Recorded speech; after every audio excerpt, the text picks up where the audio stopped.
전에 고대 7대 불가사의 중 하나인 파로스 등대에 대해 영상을 올린 적이 있습니다. 이번 회에는 시리즈의 두 번째로 바빌론의 공중정원을 소개하도록 하겠습니다. 공중정원이라고 하니까 공중에 떠있는 정원인가 하고 생각할 수 있는데, 공중에 떠있는 것은 아니고 당시 건축기술로는 불가능해 보이는 정원형 거대한 건축물을 일컫는 말입니다. 미야자키 하야오 감독의 공상 만화 영화로 천공의 성 라퓨타라고 있는데, 바빌론의 공중정원에서 그 아이디어가 나온 게 아닌가 하는 생각이 드네요. 공중정원은 기원전 500년경 신바빌로니아의 네부카드네자르 2세가 왕비 아미티스를 위하여 수도인 바빌론에 건설한 정원입니다. 네부카드네자르 2세는 바빌론의 왕이 되자 메디아 왕국의 키악사레스 왕의 딸 아미티스를 왕비로 맞이합니다.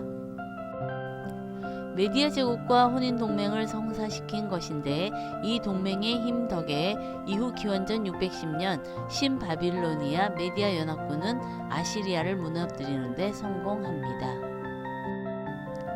그러나 산이 많아 과일과 꽃이 풍성한 메디아에서 자란 왕비는 평탄하고 비가 잘 오지 않는 바빌론에 마음을 두지 못한 채 항상 아름다운 고향의 푸른 언덕을 그리워하였습니다.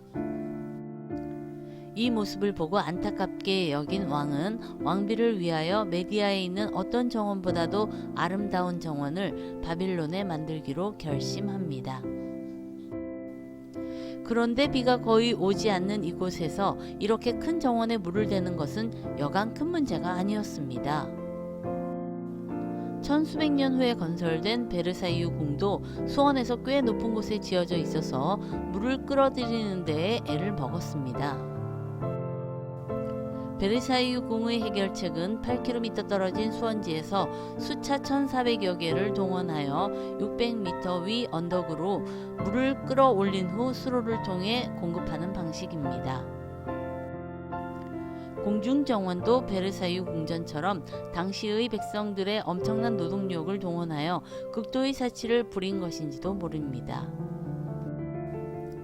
이 문제를 해결하기 위해 당시 바빌론의 왕은 정원의 맨 위에 커다란 물탱크를 만들어 유프라테스 강의 물을 펌프로 길어 올리고, 그 물을 펌프로 각 층에 대줌으로써 화단에 적당한 습기를 유지토록 하였으며, 또한 그때그때 물뿌리개를 이용하여 물을 공급하도록 하였다고 합니다.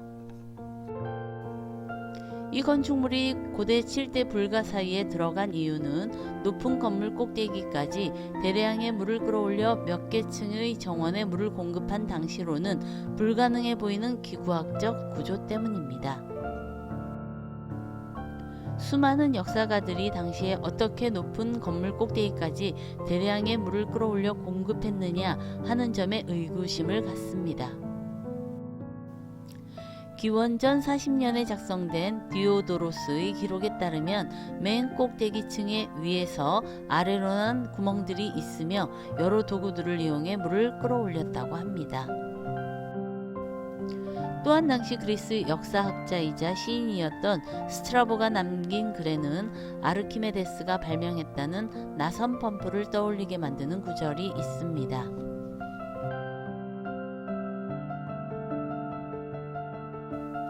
온통 향기로 가득했다. 포도나무처럼 주렁주렁 열린 석류나무는 잔잔한 미풍에 향기를 실어보내고 있었다.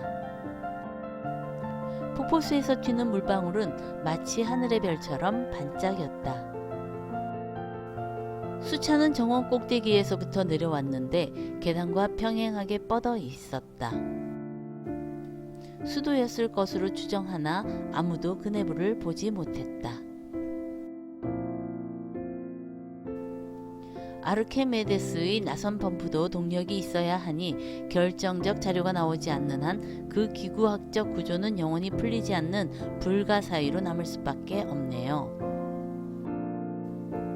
정원의 길이는 각 방향으로 123m로 진입로는 언덕과 같이 경사지고 계단으로 올라가는 구조였고, 전체적인 모습은 노천극장을 연상시켰다고 합니다.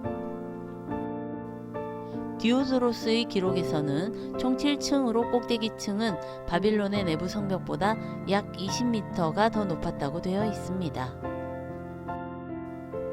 맨 아래층부터 꼭대기층까지 이어지는 계단이 있었고 각 층에는 테라스가 위치해 있었으며 테라스에는 흙을 덮은 다음 온갖 나무, 풀, 꽃을 심었다고 합니다. 각 테라스는 돌기둥으로 된 통로로 이어져 있었으며 공중정원 내부에는 방 100여 개가 있고 내부 한가운데에는 크기가 엄청난 광장이 있었고 그 광장에는 목욕탕도 있었다고 합니다. 또한 천장에는 방수를 위해 두꺼운 나판 위에 역청을 바른 다음 두꺼운 갈대를 놓고 그 위에 다시 구운 벽돌과 석회를 덮었다고 전해집니다. 이런 형태는 아미티스의 고향이었던 메디아 일대에 거주했던 사람들이 가진 천국의 이미지인 푸른 나무와 풀로 이루어져 있고 온갖 과일이 열려 있으며 꿀과 물이 흐르며 연못이 많다를 그대로 묘사해 놓은 것으로 현재 이란과 이라크의 사람들이 생각하는 천국의 이미지와도 비슷합니다. 공중정원은 실제로 공중에 떠 있는 것이 아니라 높이 솟아 있다는 뜻으로 멀리서 바라보면 마치 산림으로 뒤덮인 작은 산과 같았다고 합니다. 위치는 바그다드 교회 또는 리베네 등 여러 가지 주장이 있으나 명확치 않으며 공중정원이 없어진 시기는 정확하지 않으나 대략 기원 후 1세기 즈음에는 완전히 사라진 것으로 추정되고 있습니다.